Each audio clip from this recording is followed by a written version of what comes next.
Hello, everybody. Second time today. If you're watching the stream and if you're listening on the podcast, welcome to White Fever Kicks, which is our rugby league podcast. And you could be watching or listening any number of other ways. So thanks for joining us. Sorry about the voice. Hopefully it'll improve as the day goes on.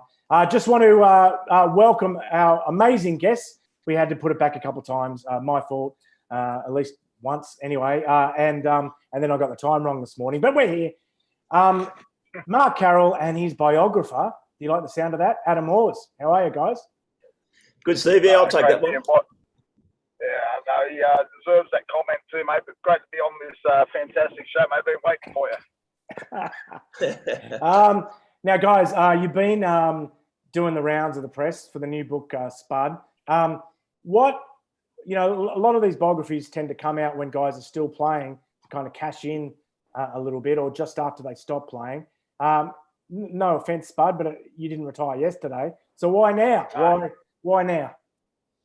Well, I've been retired, 21 years. I've always wanted to write a book. I thought I'd always write one with Paul Harrigan, but he never got around to it and didn't want to do it. So I remember it was probably 2 to 3 years ago, Horsey was doing some Fox stuff and I was doing some panel work with him, and we just spoke about writing a book. And when bloody COVID hit, he got in touch with me and said, I think we should do this. And we sat down. I'll tell you what, it was exhilarating. I'd go down to where I live at Bayview on the northern beaches. There's an area where I go and sit in front of a water's edge. And I had a can of Tooheys New. I don't know if you got that over there. I don't think you have. It's a real beer, mate, not that Pommy beer. And I'd have one beer and we'd have a chat. We'd do about an hour. And then he'd come back by email, what he'd written up, what I said, and it just sounded so good. I'd send it off to a few mates, and then they'd come back saying, Spud, this sounds like you. And the way Adam's written this, like I said, it's his first ever book. I've never written a book before. We didn't know what we were doing, but I tell you what, his writing is exceptional, and the feedback has been fantastic. Would it have been, either of you answer this one, how different a book would it have been if it was written sort of back in the day after you retired? Would it have been a very different book? A lot's happened since then, mate. I think the Russell Crowe side of my life, when I retired in 1999, and then now the years I had with Russell, there's probably 2 or 3 chapters about Russell in there, but his vision for me after I retired has just been amazing. I was over in England there in 1998 playing for London Broncos. I had a shocking year, and I just went there probably for the wrong reason. I should have backed myself and stayed here in the NRL, but I didn't. I went to London, and it was just so much different living over there, and it was bloody expensive, mate. I'm a tight ass. Back then it was 3 to 1. You go and get a pizza, it was 20 quid. I'm thinking, mate, it's cost me $60, and they're going, Spud, don't convert. But you look at things in life. I ended up going back to South in 1999. We got kicked out at the end of that year, but without going back, I wouldn't have met Russell Crowe, and then my life sort of changed from there. And was anything, Adam, maybe you answered this one, was anything off limits? Was there anything you didn't, Spud didn't want to go into, or did you ask him about stuff that he didn't want to discuss? Steve, firstly, it's all there. It's all in the book. There it is, Spud. And no, nothing was off limits. The big fella was happy to talk about everything, except the 1997 grand final. But I did get it out of him eventually. He's tried to block that one out over the years, but we managed to coax some information out, especially after a few Tooheys Reds down by the water. I usually had to cut those chats off after an hour because you could tell he'd had a couple of Reds. And but he was very open, and he was very open. It was something I'd always wanted to do, a book, and I happened to bump into Spud a lot at Fox Sports when I was working there, and then when COVID came along, I suddenly wasn't at Fox Sports, had a bit of time on my hands, so I gave him a call, and he was happy to proceed, and yeah, really happy with the result. So has this been sort of a process of you reinventing yourself a little bit, Adam, since you left Fox Sports? I mean, I guess you kind of there's a big open road ahead of you, and you've got a few directions you can take. Yeah, well, and I'm grateful to Spud for that opportunity because I think I spoke to you, Steve, a couple of times just during that period when I was looking to work out what I was going to do, and the book was always an idea that I had, and Spud was happy to go along with it. And yeah, it was a chance. COVID there's not too many silver linings with COVID, but that was one of them. It gave me a chance to do a few projects I'd always wanted to knock over, and including a podcast with the great Gary Jack, who's well known over there, of course, for his time at Salford and Sheffield. And so we've been doing a podcast as well called Defend. So I've done all these things courtesy of lockdown. Mark, what was that? I mean, Russell wrote the foreword for it. Were there things with your time with Russell? I guess that you could have got a cheap headline out of a couple of anecdotes here or there. Did you have to sort of toss over in your mind, am I going to discuss that? Am I going to discuss that? Should I leave it out? Yeah, 100%. Going back to what you said before, nothing was held back. I remember one of the interviews I did was with Michael Clark, who's had his differences in the game of cricket, and what his opinion was, Spudd, he said, "Is this all you?" I said, "Yes, it is." He goes, "Because it's hard to find a book that does that." It was a ghostwriter, but it was all my words and the way Adam put it together. But regardless of Russell's stuff, mate, of course I've got, when you do a job like that, you don't sign anything, but it's a handshake agreement, confidentiality. But mate, I didn't have anything to hide from Russell. The experiences I had talking, there's one of the chapters about when I went on a movie set to watch him do Cinderella Man. To watch someone, mate, it's quite amazing to watch someone be the best at their field. Someone like Russell Crowe, he goes into character mode. Wait, he has to do this, he has to do that, he has to speak like a bloody, he has to do the whole lot all in one day. And to see it all come together, but just the people I met, like to see someone like Ron Howard, Renee Zellweger. I'm now watching Billions with that Paul Giamatti. Mate, he is a freak. He was outstanding in Cinderella Man. Now he's a superstar on that show Billions. What is the sorry, I coughed, so I put myself on mute. What is the market like now for rugby league books? Is it a tough market, Adam? Was it hard to get a deal? Well, we had to do a little bit of looking around, and thankfully Penguin Random House came to the party, and we're grateful for that. And I think one of the guys in there is a bit of a Spudd fan, which helped get it across the line. And they've been fantastic, and we're really happy with how it's come up. And look, there's been a couple of league books this year, but I wouldn't say there's been a stack of them. So it's a pretty good time to launch. Yeah. And what about you said a good time to launch? Is it available in shops, or has people been buying it online, or what's the story there? Yeah, well, certainly it was online firstly because of lockdowns over here. There was no official launch. All the bookshops were shut, so the only option was to buy it online. Thankfully, we're coming out of lockdown now, and it's appearing in bookstores and flying off the shelves, Steve. How many hours do you reckon you spend on it, guys? Would you put it in 100 hours, 50 hours, 30 hours? I mean, and just in interviews, I guess. Well, I think the crazy thing about it, Steve, is that I think there was around 95 to 100,000 words that I spoke, and Adam actually put it to print. The crazy thing about it is that it's also an audio book, and another Australian actor, he's one of my clients, local Wayne Blair. He does the audio book, and every night I actually put it on for 10 minutes, and I don't know if it's my stories or it's his voice. He puts me to sleep every night. But there's a couple of chapters that's it. Not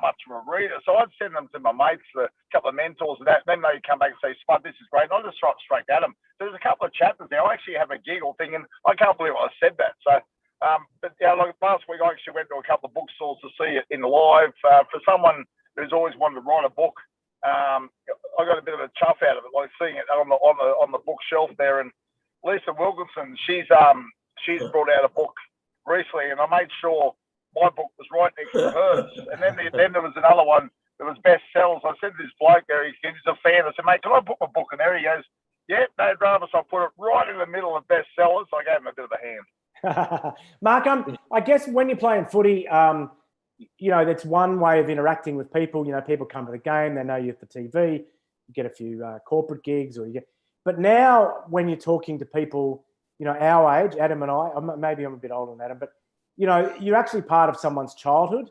You know what I mean? So you're actually part of their reminiscence, their nostalgia, and so they see. So your relationship with, strangers, fans, is different now, isn't it? I mean, people, they remember what they were doing when they watched you play, like you're in you were in a band back then as well. I was saying like you're in a band, and people hear the song and they remember what they were doing. Is that that an interesting dynamic? Yeah, no, it still is, mate. I still get a kick out of it when people stop me in the street and they say, I still love that hit you did on the Chiefs. That was 25 years ago. Like, seriously, it was a legacy. It's caused a legacy, and people it still blows me away, mate, when people come up and ask me for an autograph. Like, I was just a rugby league player from the western suburbs of Sydney. I worked bloody hard. I wasn't the most gifted athlete playing first grade, but I'll tell you what, I worked hard. And I think it's sort of rubbed off on a lot of people. Life is not meant to be easy, but if you have a go, things work out. Yeah. I interviewed Mark for my book. Is the last bloke I spoke to, and I'm sure you get asked about this in every interview you do, publicity for this book, Mark. But obviously, head knocks were a big thing that year for him, and he wouldn't have played in a lot of those games in '97 if he under today's rules. And in fact, he probably might have retired early, like so many players are doing now, both over here and in Australia. Guys retiring early because of head knocks. How do you kind of reflect on the changing nature of the sport, and is the sport in kind of existential danger of because of this awareness and because of this imperative to protect guys with the head knocks? Yeah, I look at the players before me, Steve, who are my heroes, like the Terry Randalls and the Jeff Robinsons and the Ray Prices. Mate, they put their body on line, and I took the same adage of going on the field, and Paul Harrigan as well, as a badge of honour, not there to go off the field. Mate, a couple of times I was crook, but in some ways also I was a bit worried about my dad jumping the fence and kicked me up the arse. That's his motto was, never show your hurt, always get up. And I'm sure Chief was the same thing. And the game these days now, mate, as soon as you start wobbling from left to right, they take you off the field. It had to be done. Oh, yeah, no doubt. But I think since that movie Concussion, the league are worried, mate. They're worried that a court case will go through and it will cost them millions and millions of dollars. And if someone gets through with one case, it will open up a can of worms. I guarantee it will. Yeah. Have you experienced any? Sorry, Adam, but have you experienced any long-term effects of those knocks, Mark? No, I've been talking to a couple of brain doctors, one up in Newcastle who studies is high on the brain injury stuff. Ian Roberts, who I played footy with, and I regard him as a mate. I actually went and had a test. Oh, mate, it must have been 5 years ago when he was really, really involved with it. And I've got no effects at the moment, no. But I look at the way I used to play, and this thing about your brain, mate. It's only surrounded by a bit of a bone and maybe a little bit of muscle up there. And no doubt I've got some sort of, I reckon, this disease they've got. But hopefully in say 5 or 10 years, it'd be a better way than finding out about it until you're dead. And then they open up and say, "Oh, you had it." Yeah. So it's not something that concerns you, Mark. You're not worried about it. You're just curious, I guess. Yeah, of course I'm curious. It's just these guys now. But then again, they do the HIA thing, and now the teams. There's always a rort somewhere. There's always a way of getting around it, and we've seen a couple of cases this year, just to replace players. But at the end of the day, it's I just look at families and kids wanting to play this great game of rugby league. My thing is this, and I've said it that many times: the league. I know the AFL really hit our area, like from going to school, and go to every school and give a kid a headgear, okay, and have all different colours. Like the cool headgears now. Carlin Ponga used to wear it. Thurston used to wear a headgear. It was all different colour. He used to give it away each week, mate. Because if you make it interesting, kids will wear headgear. I reckon it's a major thing before they, at least up to the age of maybe 17. I used to wear it when I played rugby league, but for me it was more about confidence. You get a bit of a head knock and you put it on, but then just because sometimes in rugby league you put your head in the wrong way, it just happens. Some people can get away with it, some people can't. So I just think that'd be a major thing for the league to do, to go around the schools and give these kids something to wear and be cool about it, Yeah. Adam, with your news sense and your journalistic training, and we'll finish this part of the chat very shortly and just go into a different section, but you would have gone into these chats with Mark with news angles in mind. You would have gone into things going, there's 5 or 6 things we got to hit in these conversations because they're the things that are newsworthy. And concussion would have been one of them, I guess. Oh, Well, sure. what were the things that when you went to these meetings, you went, by the time I've finished all my interviews, I have to have got Spudd talking about this, and this, you know? Firstly, Steve, hey, Spud, are you driving interstate or something? There's a long distance drive there, mate, isn't it? Yeah, no, mate, where I live, it's what they call God's country, and it does take me a while to get there, but I've actually pulled over now. Steve, answering your question, obviously there's a lot of things we had to discuss, and concussion was one of them because he was involved in so many brutal clashes. You only have to look back at those showdowns with the Chief. I mean, I grew up hating Manly, but I never missed one of those clashes, Chief versus Spud. It was must-see, and both of them came off second best numerous times. So we had to talk about concussion, we had to talk about down the track, do you want to donate your brain to science? It's all in the book. Did you see the book? Did I show you that? There it is. There, Yes, Spud. yes. Although you haven't sent me one, mate. But that was, Super League. We had to talk about that. Fascinating what he had to say about how all those negotiations went down at league headquarters, and just coming through the ranks, how he ended up at Penrith is quite fascinating as well. In terms of he should have been playing for the Eels, but was passed over, and he used that as motivation. So there's a lot of different angles. Now, guys, we're going to finish in a minute, and we're going to talk specifically about end of '96 and '97 and this show, Spud, has as many viewers as you helped me have. So you guys share it. It'll be a massive audience. So Steve, I just like there were a couple of chapters in the book, and probably one of my favourite chapters was when I was very fortunate enough to get Bob Fulton to do a chapter on me. It was before his passing. It was like 2 months. No one really knew Bozo was crook, and to get that chapter was absolutely sensational. But now my main one was also to get Chief to do his own chapter. For our listeners out there, it's most times you talk about the instances what happened. Well, sure, I talk about my vision of when I played the Chief, but we actually asked him about his vision, and I said, mate, don't hold back. And it sounds and it reads fantastic. It was a great pickup for the book. Fantastic. I'm sure everyone wants to grab hold of one. Maybe I could sell them here in England. Maybe you could send me a box and sell them here in England. Okay, well, I'm going to finish this part of the chat now. So thanks, everyone, for listening and watching. And we'll be back for the there's another section we're going to do, but don't you worry about that. So I'll just stop recording and stop streaming,